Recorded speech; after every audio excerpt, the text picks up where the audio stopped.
चलिए question number 7 है cash statement का हमारा जो केजी पब्लिकेशन की बुक है मैनेजमेंट अकाउंटिंग सब्जेक्ट है हमारा। तो इससे पहले क्वेश्चन हम कर चुके हैं क्वेश्चन नंबर 6 तो 7 है। दो तीन पॉइंट्स हम देखेंगे सेल्स वाले। You are further informed that, अब देखिए इंफॉर्मेशन में क्या दे रखे हैं। सबसे पहले तो जो पॉइंट नंबर 5 है वो देखिएगा कि इन्होंने हमें कैश और बैंक बैलेंस दे रखा है। Cash and bank balance as on October 1 ₹8,000, ठीक है। तो 8,000 से तो हम अपनी स्टार्टिंग करते हैं क्वेश्चंस की कैश बैलेंस से, तो हम उसको बैलेंस बीडी भी कहते हैं। तो बैलेंस बीडी है आपका 8,000, ठीक। लेकिन एक इंफॉर्मेशन और गिविंग है इस पॉइंट में, and the company wants to keep it at the end of each month below ₹8,000 but not less than 7,000, ठीक है। मतलब ये है कि कंपनी ये जो 8,000 का जो आपको ओपनिंग बैलेंस गिवन है, कंपनी इससे कम रखना चाहती है आगे यानी नवंबर और दिसंबर तक का डाटा हमारे पास है। ये बात क्लियर होगी। लेकिन ये भी कंपनी की कंडीशन हो गई कि मैं 7,000 से कम नहीं रखना चाहती। यही दे रखा है ब्रैकेट में उसको। अब 1,000 का डिफरेंस आ गया।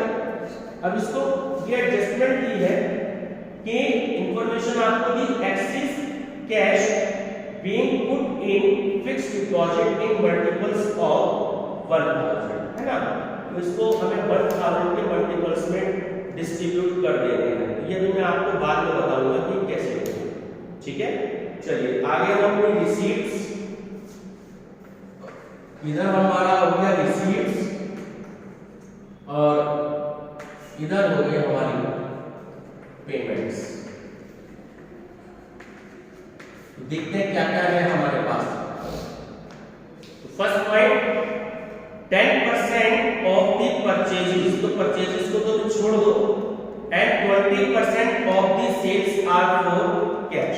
तो कैश सेल्स भी होनी है इस क्वेश्चंस में, कैश सेल्स होनी है 20%, ठीक है। तो हम पहले ही यहाँ पे लिख लेते हैं जो हमें इन्होंने सेल्स देखो कब से दे रखी है।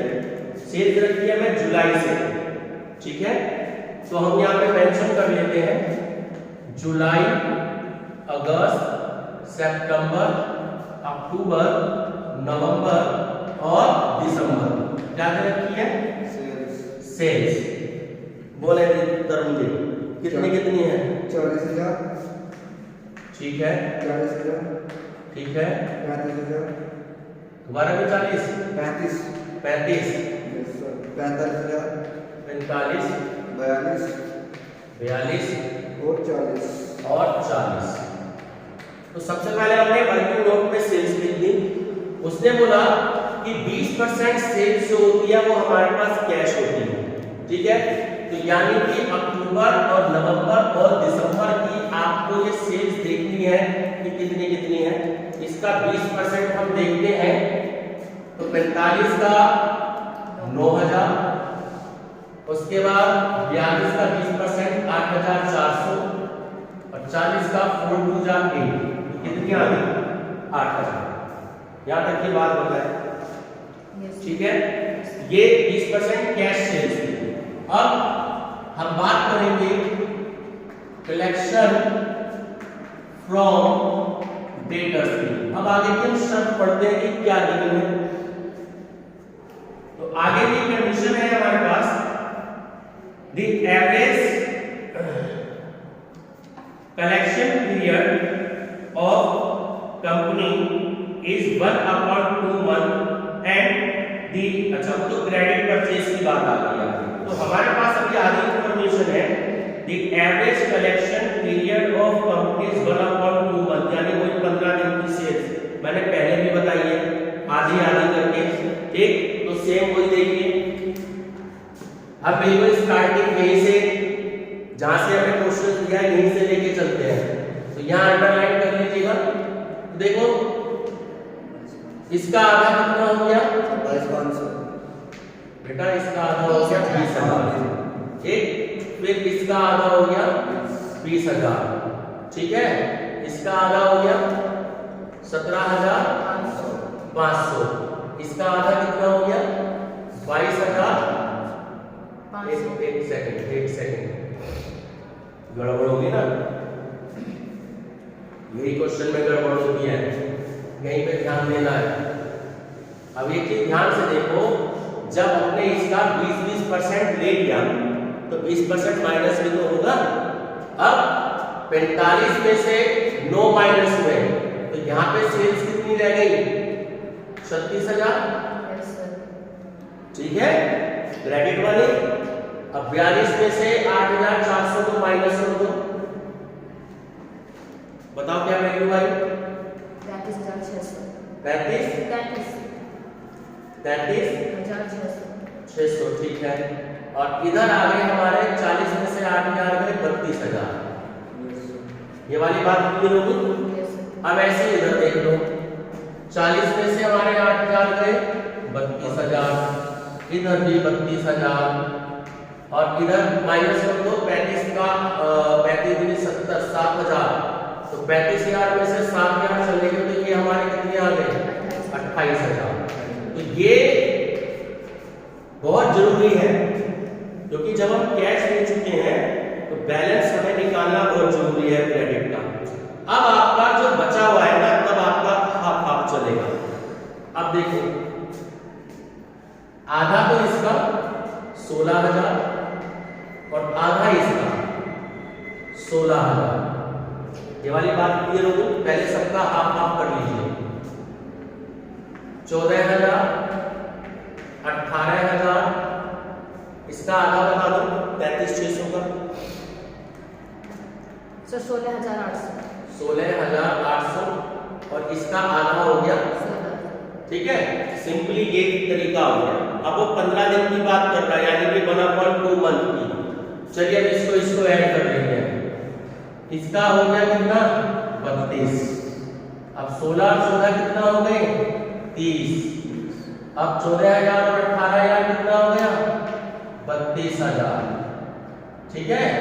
अब 18 और 14 कितना हो गया 34,800, और 16 और 16 32, इसमें ऐड कर दो तो ये कितना हो गया 32,800। ये वाली आपका अमाउंट निकल कर आई है, ठीक है। 32,000, 34,800 और 32,800, यहां तक क्लियर है। देखो, जब भी आप हाफ करेंगे ना 15 दिन की, ये बात अंडरस्टूड है कि 1 महीने का आपका कम का हिसाब किताब बैठेगा।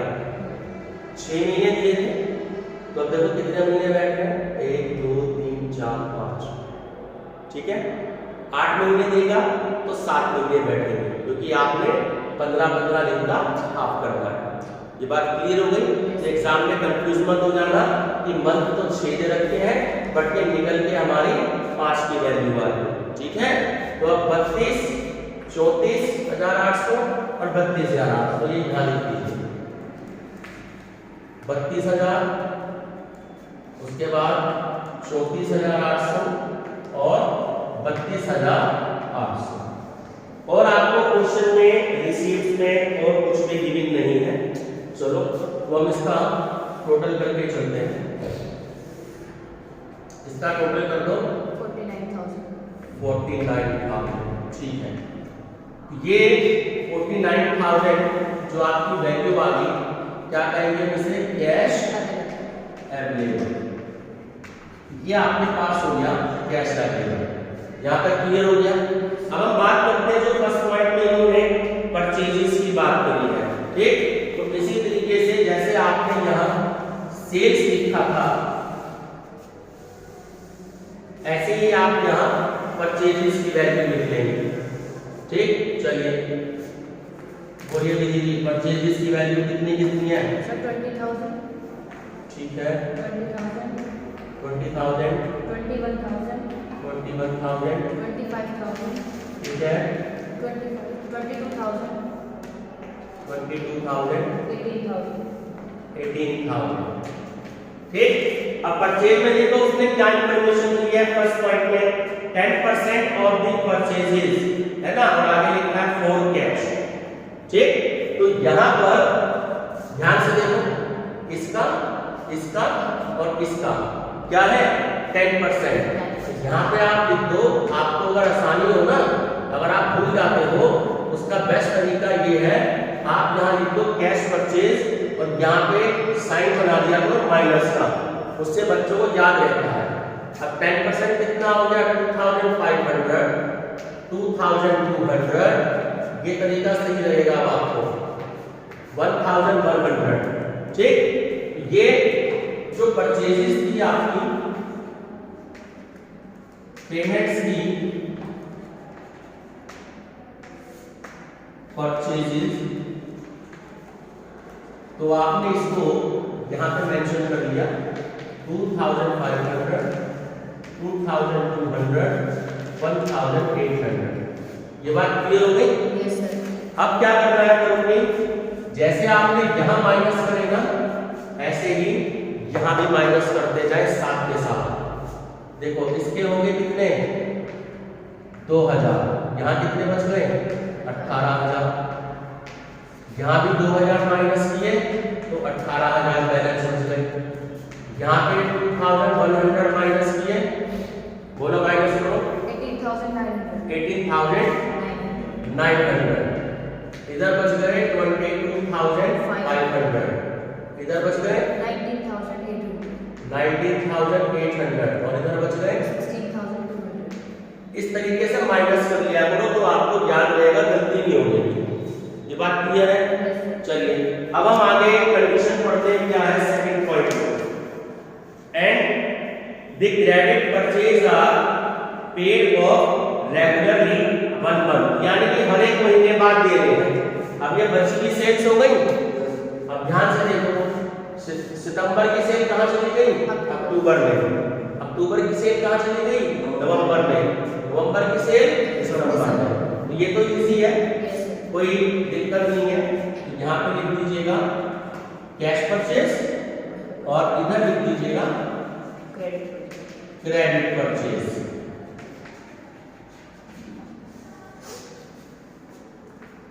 $18,900, $22,500 और $19,800, ये आपकी क्रेडिट परचेज है। ठीक है, या कभी आप एग्जाम्पल देखें, मैं ब्रैकेट में ये भी लिख देता हूं, अगर ये लिखा हो तो कंफ्यूज मत होना। इसे हम ये भी बोलते हैं पेमेंट टू क्रेडिटर्स, ये भी लिख देना पेमेंट टू क्रेडिटर्स। ठीक है, चलिए नेक्स्ट क्या है third point, wages are paid half monthly at the rate of ₹1000 included in expenses in paid month. ठीक है, वही पहले वाली कंडीशन आगे हमने ऊपर वाले क्वेश्चन में भी करी थी, तो हाफ मंथली की आपसे बात कर रहा है। ठीक, चलिए अब हम वेजेस का इसी तरीके से डेटा तैयार कर लेते हैं। ये आपका परचेजेस का हो गया और ये अब आपका हो जाएगा वेजेस का। चलिए बताइए क्या क्या है वेजेस। 10,000, ठीक है, 9,000, ठीक है, 11,000, ठीक है, 12,000, ठीक है, 10,000, ठीक है, 9,000। ठीक है। हाफ मंथली बोला है ना, हाफ मंथली तो सब आपको पता लग ही गया। चलिए क्या तरीका है, मैं क्या बताता हूँ, ध्यान से देख लो। सबसे पहले हाफ कर लो 5,000, 4,500, 5,500, 6,000, 5,000 और 4,500। यहाँ तक क्लियर हो गया? चलिए अब इसका हम टोटल कर लेते हैं। ये टोटल हो गया 9,500। अब इस दोनों का टोटल कर दीजिए, टोटल कितना हो गया 10,000। अब इसका टोटल कर लीजिए 11,500। अब इसका और इसका टोटल कर लीजिए 11,000 और इसका टोटल कर लीजिए 9,500। देखो 5 महीने की सेल बच गई, लास्ट के 3 मंथ्स ले लीजिए। यस यस तो ये हमारे पास में था वेजेस 11,500, 11,000 और 9,500। ये वाली बात बताए, सबको क्लियर है? अदिति जी कोई दिक्कत परेशानी? चलिए होने दीजिए, अब आगे बात करते हैं। अब आगे इन्होंने आपको ये एक्सपेंसेस की बात कही है 1000 वाली, इसको भी अंडरलाइन कर लीजिएगा, है ना।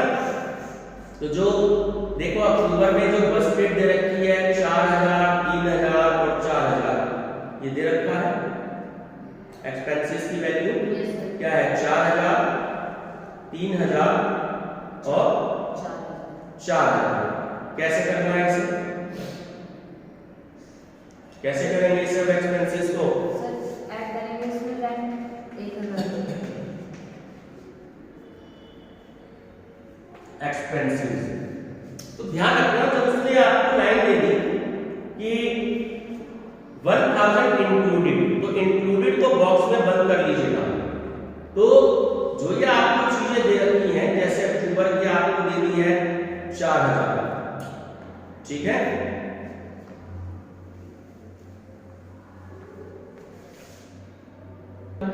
कि जब एक्सपेंसेस आपको दे रखा है तो उससे रिलेटेड जो इंफॉर्मेशन आपको दे रखी है उसको आपको ध्यान देना है कि एक्सपेंसेस आपको 1 महीने बाद में पे करने हैं। चलिए तो क्या क्या वैल्यू आ गई? 3400। पहले में आपकी आ गई 3000, आपकी सितंबर की जो सेल थी 3000 वो आपकी आ गई अक्टूबर में, ठीक है। उसके बाद आपके अक्टूबर में जो सेल एक्सपेंसेस थी वो थी 4000, तो वो आपके आ गए नवंबर में, ठीक। और नवंबर में आपके एक्सपेंसेस दे रखे हैं 3000, तो वो आपके आ गए दिसंबर में। तो 3000, 4000 और 3000, यहां तक की वैल्यू क्लियर होगी। तो पेमेंट का हमारा सारा हिसाब किताब हो गया खत्म, ठीक है। चलिए अब आगे हम टोटल करते हैं। तो इसका तीनों वैल्यूज का टोटल करेंगे। दीदी ये थर्ड का करो, तुषार सेकंड का करो जल्दी से, विधि तुम फर्स्ट का करो। So 35,900। फर्स्ट का टोटल 35,900, सेकंड का टोटल तुषार करो जल्दी बोलो। 39,700। सही होना चाहिए, गलत मत कर देना। 39,700। 39,700, ठीक है। थर्ड का सर 4400 वो 34,100। 34,100, सो क्या होगा? 34,100। इंग्लिश में नहीं बोलोगे 34,100, कैसे बोलोगे? 3400। 34,000 जब हमने 100 बोला तो हिंदी में ये नहीं बोलेंगे कि 34,100 बोलोगे। अंडरस्टूड है, अंडरस्टूड नहीं होता कुछ नहीं, ठीक है। ध्यान रखना करो। चलिए ये आपकी वैल्यू आ गई। अब जो गलती होती है बच्चों को, वो यहाँ पे समझ में नहीं आ पाती कि जो 7,000 रुपए का जो हमने अभी 15 मिनट पहले डिस्कस किया था कि बट नॉट लेस देन 7,000 जो पॉइंट नंबर 5 में दे रखा है, इसको कैसे मैनेज करना है, ये बात क्लियर हो गई। ये होता है हमारा मिनिमम कैश बैलेंस रिक्वायर्ड। ये तो होगी हमारी टोटल पेमेंट, ठीक है। और इधर हो गया हमारा मिनिमम कैश बैलेंस रिक्वायर्ड। कैसे करते हैं आप तुम भी समझ लो ध्यान से। जो 7,000 रुपए दे रखे हैं वो हमेशा इसमें ऐड होंगे कि उतना तो रहना ही चाहिए। आगे के जो 7,000 रुपए हैं इस कॉलम में आप ऐड करते चलेंगे, तीनों को ध्यान रखिएगा। अब 35 और 7 42,900, 39 और 7 46,700 और 34 और 7 41,100। ये बात ध्यान रखेंगे हमेशा, मिनिमम कैश बैलेंस जब आता है, ठीक है, तो आप उसको क्या करेंगे, ऐड करेंगे। ये बात क्लियर होगी। अब जो ऐड करके जो वैल्यू आई इसे हम कहते हैं टोटल कैश रिक्वायर्ड। ध्यान रखिएगा, टोटल कैश रिक्वायर्ड मतलब इतना कंपनी को टोटल कैश चाहिए ही चाहिए, ठीक है। अब आगे की जो कंडीशन है सरप्लस वाली हम जो बात करते हैं, ठीक है, जो हमें कैलकुलेट करना है, यहां पे अंडरलाइन कर लेते हैं। चलिए आगे बोर्ड पे थोड़ी सी जगह है नहीं, आगे के कॉलम में कर देंगे। चलिए सरप्लस। अब सरप्लस कैसे कैलकुलेट करेंगे,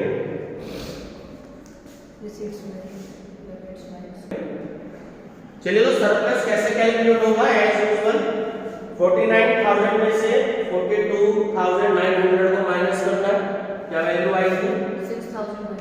ठीक है 6,100। अब 6,100 यहां चला गया ऊपर, चलो आप नंबर बताओ क्या आया,